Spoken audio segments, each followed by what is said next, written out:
Welcome. My name is Emma Seppala. I'm a best-selling author. I'm a lecturer at Yale University, and I am a psychologist and research scientist interested in the science of happiness, the science of sovereignty.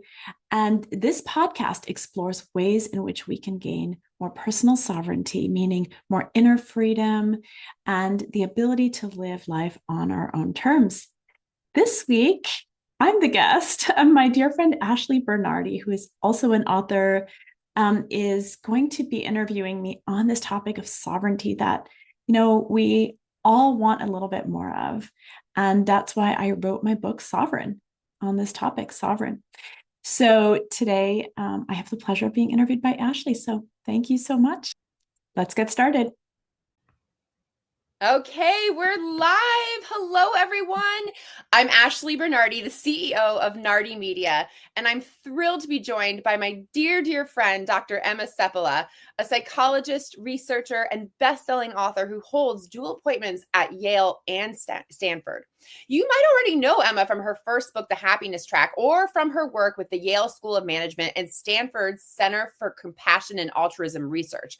But today we're diving into her new book, which I love, Sovereign: Reclaim Your Freedom, Energy, and Power in a Time of Distraction, Uncertainty, and Chaos. It officially releases in paperback this week, tomorrow. So Emma's going to be talking to us about a new concept called psychological sovereignty. And this is so important at a time when the world feels increasingly out of our control. And she's here today to give us tools backed by science to reclaim our calm, courage, and clarity. Let's just take a deep breath in and out for that. Emma, I adore you. I love you. Thank you so much for being here today. Oh, thank you for having me, Ashley. I'm so excited. Okay, so we have a lot to get through in 30 minutes. For those that are joining, if you have questions for Emma, go ahead and drop them in here. I will definitely do my best to get to them. So let's start with the heart of your book, Emma. Tell us what does it mean? What is psychological sovereignty, and what inspired you to write about it? Well, as a psychologist, there are many terms for many things, but there was no one term that encompassed what I meant by sovereignty. So what do I mean in short? There's only so much we can do about our external environment, about the chaos that's happening outside in the world or generally in our lives. But there is something we can do about our inner state. And so despite the fact that we can't control the external, we can create an internal world that is resilient, that is really strong, and that allows us to show up as our best, no matter what is happening. And I feel like right now in these times, that's what we all need. That's what I want children to learn. That's what adults need. So we can not just cope, but be resilient and surf through these times. Yeah. And it's so interesting to me because these do seem like, from a global chaotic perspective, all the way from what's happening in the world to what's happening in our country and the struggles that families and people experience individually. How did the past few years of maybe global, but also any personal turmoil or even in your environment and community influence your work?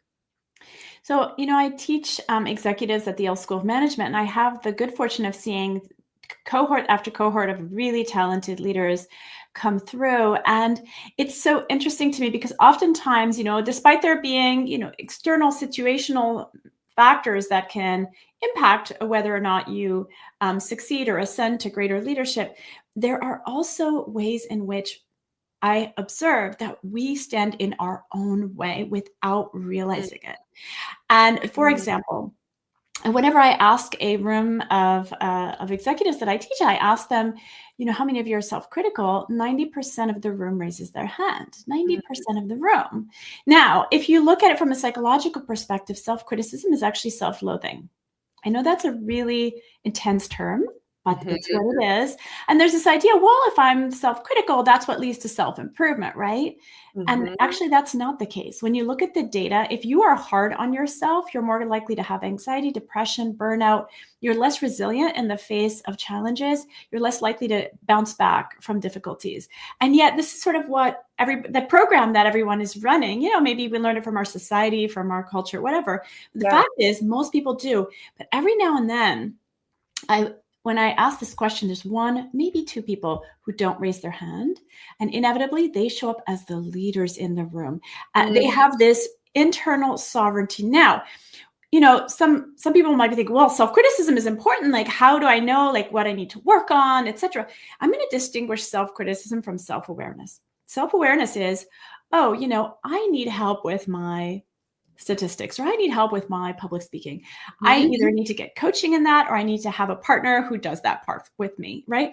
But self-criticism is, what are those words that people say to themselves when they make a mistake or when they do something they regret? It's usually beating themselves up. And so looking at the data, that's one example of how we are taking away our own sovereignty without realizing it, because we don't question something when everybody's doing it. Right? When everybody's doing it's like, I guess this is just normal. It's not, well, it may be normal in that it may be common, but it's standing in the face of your resilience, and it's standing in the way of you being able to live at your fullest potential. So one thing that I dedicate this book to is waking us up to the ways in which we are standing in our own way, and how we can build that resilience from within, that sovereignty. That's so powerful. And I want to just stay on the example of self-criticism, which equals self-loathing, for a minute, because I think a lot of people who are watching can relate. I mean, I can relate. I struggle with this as a CEO, as a mom, as a wife. How can we flip the script from self-criticism to standing back in our sovereignty? So if something happens and you're like, oh my God, I made a horrible mistake, I'm a disorganized person, I can't, right? You just start going down this path. How do we stop ourselves and get back to our sovereignty? I mean, the first step to sovereignty is self-awareness, right? So oftentimes we can just be on, autopilot, just going through life, doing the things, thinking the thoughts. And self-awareness, when you cultivate that, you become aware of the programs running your mind, that's when you can say, okay, not today, okay, I just made this mistake and I feel a lot of shame or a lot of embarrassment, whatever. Okay, that's what I'm feeling right now. But I'm not going to take it a step further down that negative spiral of self-destruction, of, burning myself into the ground with self-loathing, right? That's not helping anyone, and especially not myself, get back on my feet and to fix what I've done. And I think one of the examples I think I can most help people is that if this is how you operate, this is what you're teaching your children. This is what you're teaching the young people that you're mentoring, the people around you, if you don't have children, right? So I'll give an example is that I became aware that this program was running through my mind a number of years ago. And I had a 3-year-old and I had a baby. And I was working and I had a situation where I just felt so overwhelmed. And I remember saying something like, I just can't do this. I said something, I'm not good at this, or I can't do this, right? As baby, 3-year-old crying, and I'm just trying to manage everything. And a couple of weeks later, my 3-year-old was frustrated with something that he wasn't managing to do. And he said the same words to himself. It's like, well, if that's not a wake-up call, like, you may think, okay, I'm deserving of self-loathing. Maybe somewhere you think that. Well, do you feel that way about your child? Do you feel that way about your colleagues that are learning from you, about the other people to whom you're a role model? And when you think about it, no, like, you don't want that. You want your child to be self-aware. Yeah, maybe, but for sure, like, they should be aware of the things they need to work on, but not the self-loathing, right? That is, we talk about, I'm in a toxic relationship, or I have a toxic situation at work, whatever it is that, people are throwing around a lot these days, but nobody stops to ask themselves, wait a sec, am I in a toxic relationship with myself? And if so, how does that make sense? It doesn't make sense.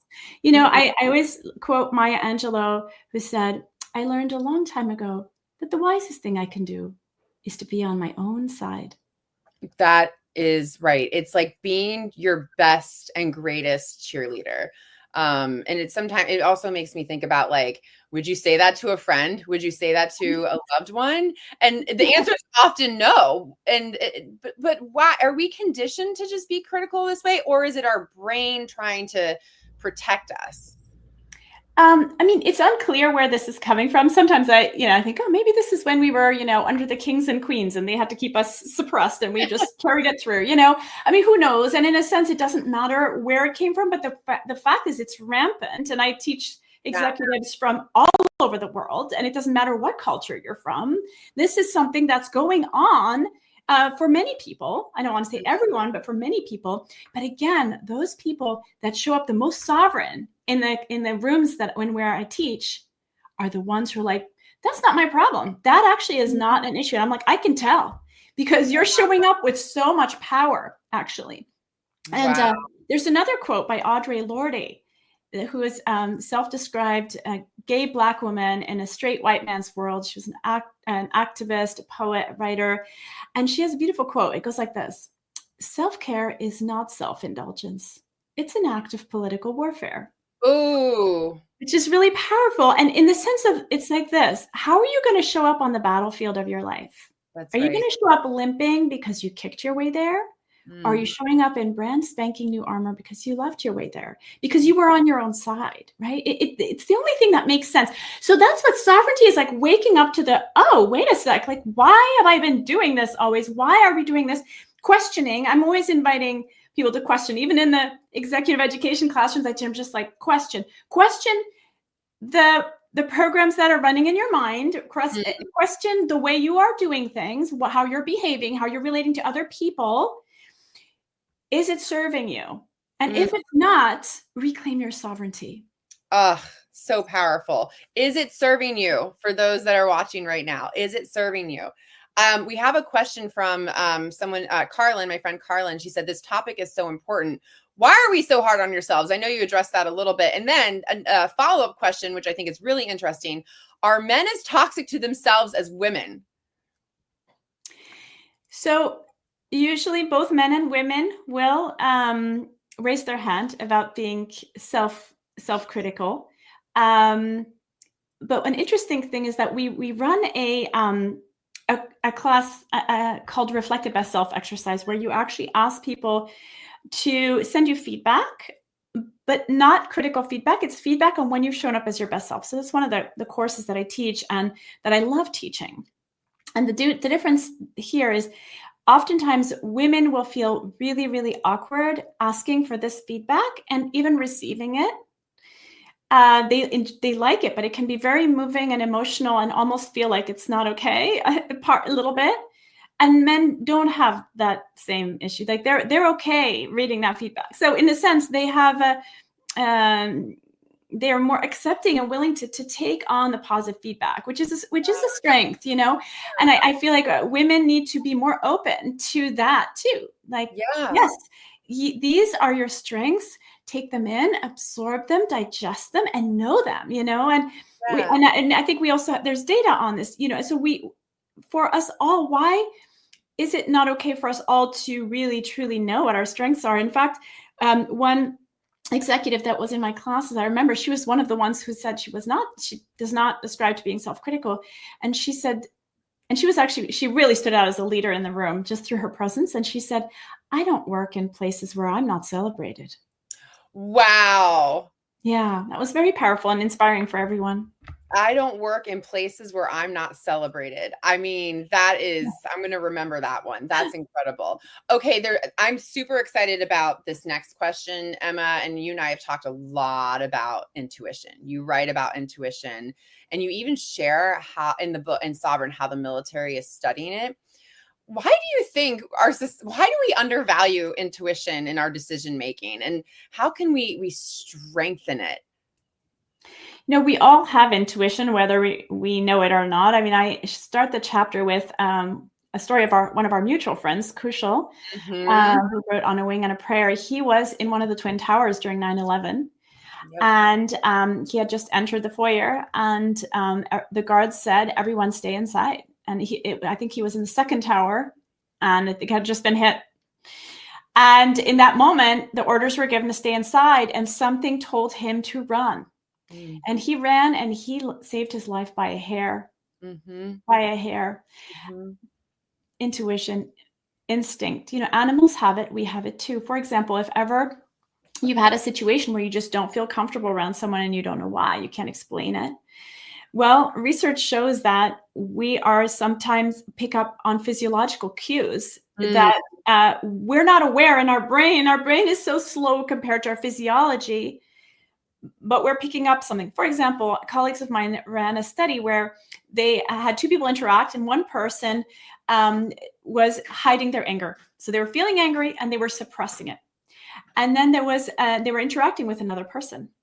The other person's heart rate increases. So the other person doesn't know that this their colleague is angry, but their physiology is responding. Their fight or flight is activated. This happens also even in the animal world. Like we know that if you're around a horse and you pretend that you are not scared, or you say a lie, even the horse will be very anxious. That's how it responds. I mean, you could talk to any equine facilitated therapist. They will tell you that, and that's what helps them actually, because once a person can be fully authentic, the horse relaxes. Okay, so it's a physiological response that we have.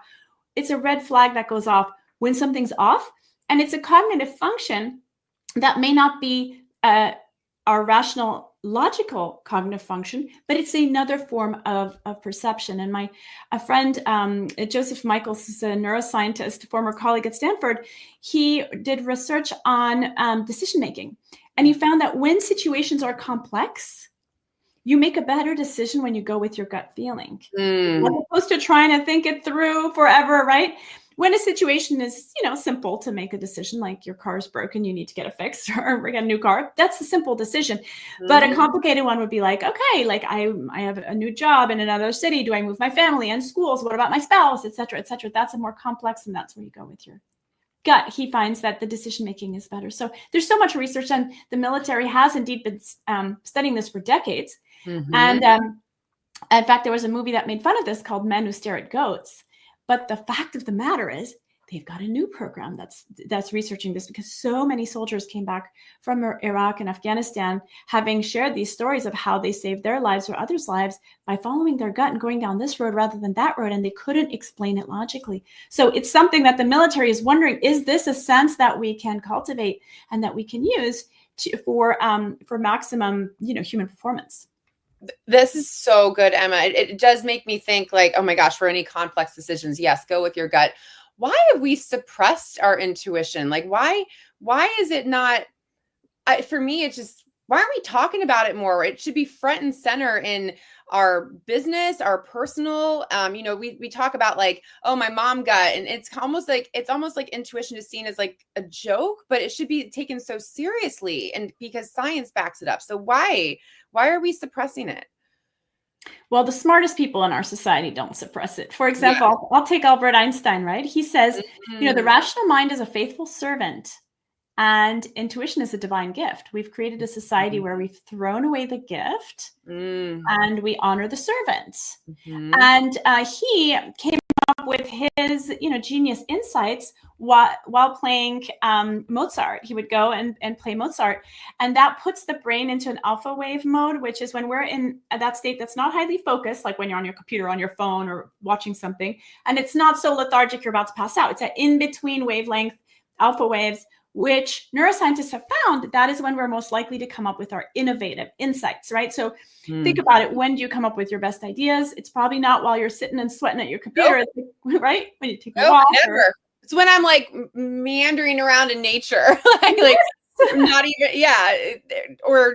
listening to music. That's when I get my moments of inspiration. That's right. It's when actually innovative insights, the brain is in active problem-solving mode when it is in this more relaxed state. And so I think of intuition and innovation, creativity, they're actually very similar, if not the same concept. It's these aha moments of insight. And we have created a society where we are focusing so much on the rational and the logical and being busy, work all the time. Be on your phone from the moment you wake up till the moment you go to sleep. You are actually robbing yourself of your innovative, intuitive potential. And we're doing the same for our kids.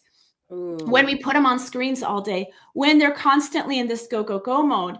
And so, I often talk to executives who want more innovation in their companies. And I think, well, if you want more innovation, first of all, you don't want a company culture that's extremely stressed out, and you don't want to be working people 70, 80 hours a week. You're actually robbing them of their ability to be more creative. Wow. Oh, I love hearing this message, because I'm personally very anti-hustle culture, because I believe like we can thrive by getting things done in a restful state. So it's so amazing to hear this. I love the Einstein quote, intuition is a divine gift. And it's like, that's the message we need to be getting out there, Emma. It's just incredible that you're sharing this. Okay, I do want to talk, and this is something else you and I have talked a lot about, breath work. This is a big part of your book. Tell us about how breathing can support us accessing our sovereignty. Yeah, I mean, I personally came across this as a, 23-year-old living in New York City during 9/11. And after that day, I had so much anxiety, my body would shake before I left my studio apartment at 8:30 in the morning every day. And I didn't know how to cope. And I tried a lot of things. And then I walked into this breathing class that I thought, that some colleagues had put on at Columbia University. I thought, what is this? And this is just wacky. And I learned a breathing practice called sky breath meditation. It was put on by a nonprofit called Art of Living. And I thought, okay, this isn't going to help me. And then lo and behold, it absolutely helped me regain my sovereignty. I was able to sleep again. I was able to move on and successfully get to grad school. And the rest, is history. I mean, I've been doing it actually for 20 years, but 10 years after that, I'd received my PhD in psychology, and I was doing research on how can we help people have greater well-being, have greater inner calm, more sovereignty, etc. And I ended up working with veterans who had returned from Iraq and Afghanistan with trauma. And many of them had tried pharmaceutical interventions, therapeutic interventions. They hadn't worked for them. And so they were part of a study that I ran at the University of Wisconsin. And then we ran a second cohort at Stanford with the Palo Alto VA. And we found that after a week of learning this breathing practice, the same breathing practice, the sky breath meditation, that they were able to go on with their lives. Their anxiety had normalized, and it was still normalized a month and a year later. So we collaborated with a nonprofit called Project Welcome Home Troops that offers this technique at no cost to veterans and military. And there's even a documentary film that was made about this study called Free the Mind that you can watch on YouTube. But it was so amazing to me that you can give people their sovereignty back. And what we believe happens is that, it's very difficult to talk your way out of anxiety or out of trauma. Like whatever, it may have happened 20 years ago and it's still running your life. You can't really talk your way out of it. I remember one of the veterans saying, I know there's no danger in the mall. I'm standing in the middle of Madison, Wisconsin. Like there's no danger, but I have to brace myself for 20 minutes before I can go into the mall. I mean, that's trauma, right? I mean, it may have nothing to do with the present moment, but the past is ruling your present moment. Right. And so what we found was that when they did the breathing practice, they would say, well, I remember everything that happened, but I can move on now. I'm no longer imprisoned by it. So it's a form of sovereignty in a way. And I often tell the story of Jake, who was a veteran who was in Afghanistan, and he drove over an improvised explosive device with his vehicle. And in that moment, we can't even imagine just how traumatic and how shocking, the shock would usually make you fall unconscious pretty fast. But he engaged in a breathing practice. And because he did that, despite severe injuries that would cost him both of his legs, you can imagine that level of pain, right. That despite that, because of the breathing practice, he was able to have this inner sovereignty and ability to think clearly, where he was able to check on the other service members in the vehicle. It gave him the sovereignty to give orders, to call for help. And it gave him that presence of mind to tourniquet his own legs before he lay back and fell unconscious. Later, he was told he would have bled to death had he not done those things. Now, he's alive and well in the US. He has prosthetics on both of his legs, but he's alive because he used his breath in a time of stress. And I feel like we live in a time when, we need things to work well, work fast. And breathing, if you know how to use it properly, is the fastest way to do that. And, if you want just a real quick example, I mean, the sky breath meditation is a protocol I recommend for like conditioning your nervous system day after day for greater calm and sovereignty. But if you want to practice it, you can just pull out of your back pocket if you need it. Like if you're feeling stressed at home, at work, just breathe out for twice as long as you breathe in so keep your eyes closed and breathe out for twice as long as you breathe in. So say you breathe in for 4, breathe out for 8, and do that for 5 minutes with your eyes closed.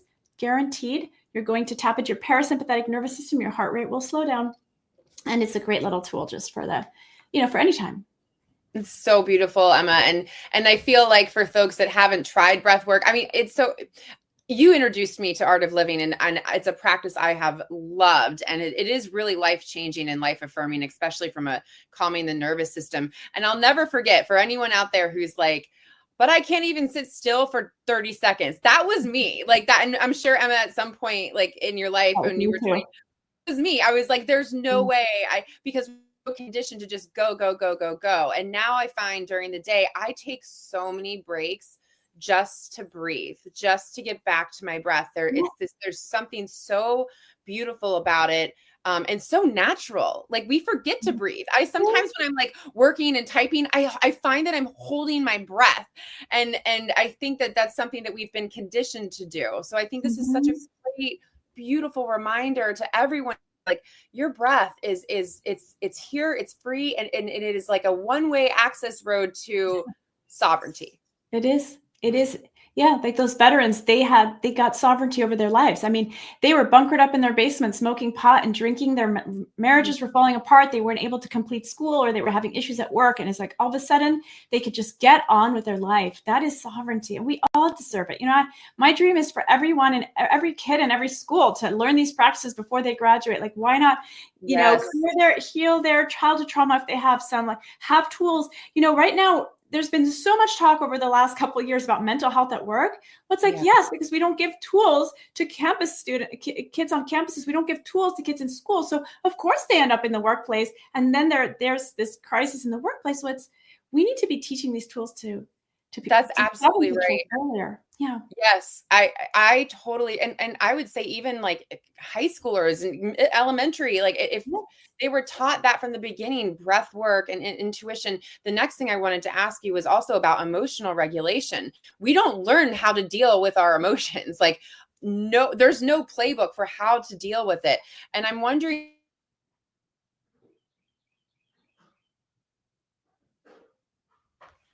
respond to stress and negativity. And like, I could even using my example of like my emotional regulation. This is why I wrote my book, Authentic Power, was when I was experiencing grief, all I was bury it. I didn't even regulate it because it was so scary to feel. So what can you say about emotional regulation?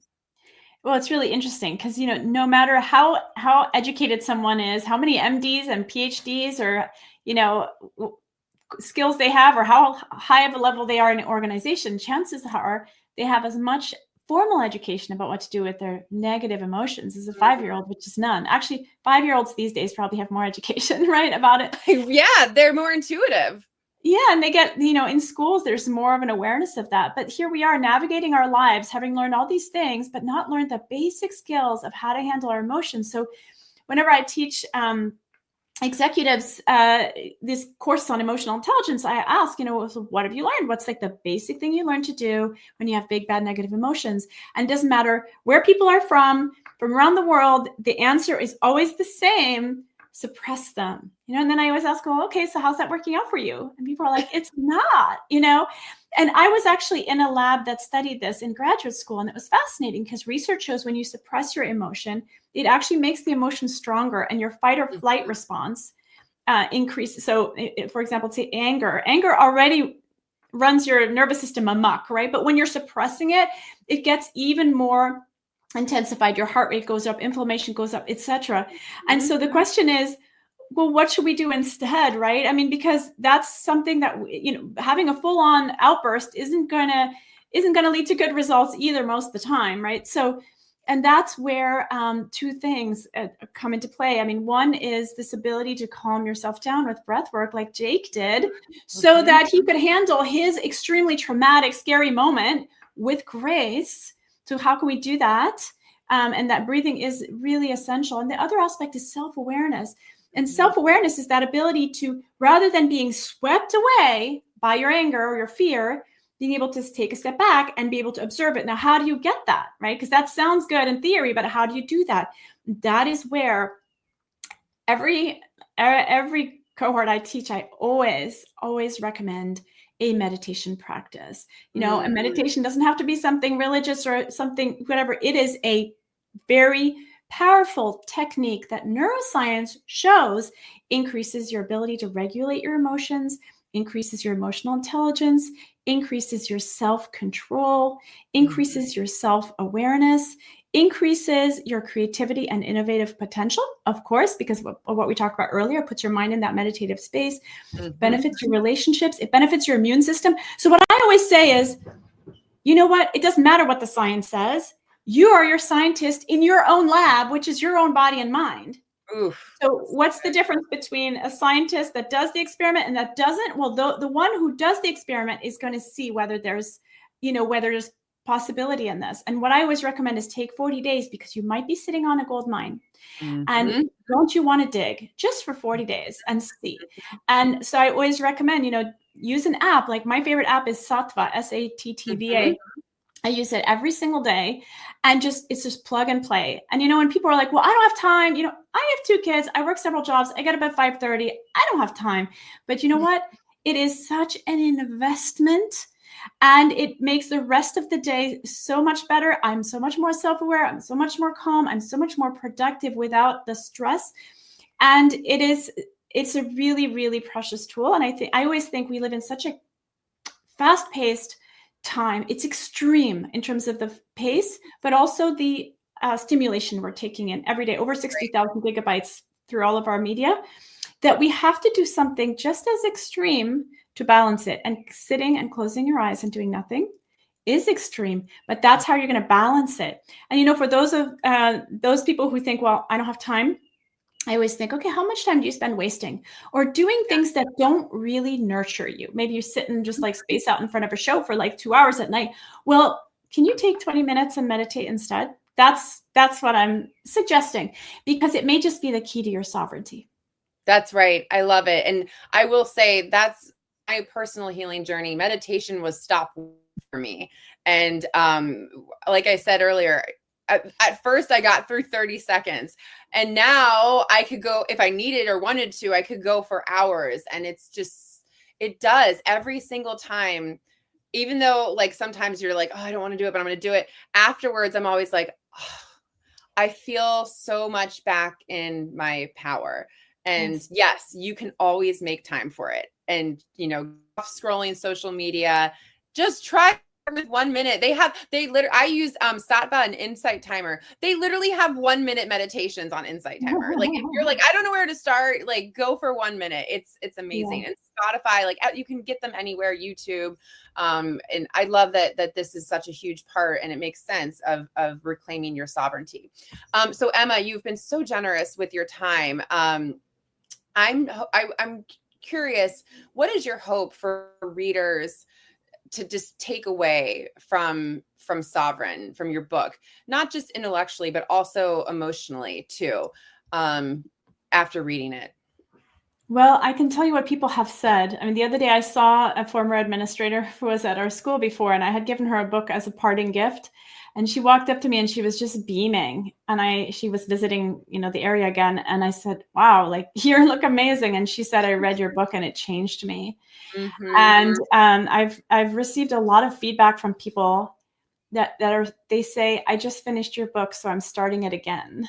Yes. I can't tell you how many people I deal with it. I can't tell you how many people have said that. I don't think I've ever done that. I've never read a book and then started again. And so I know that it has, just reading it is transformative, and it's helping people. And that's been my goal. And that's been something that I kind of knew it was going to happen when I was writing the book, because I could feel it. It almost felt like it was a current coming through me. I don't know if I can take full responsibility for the book, because I feel like I heard it and it was meant to be for these times that I wrote it down.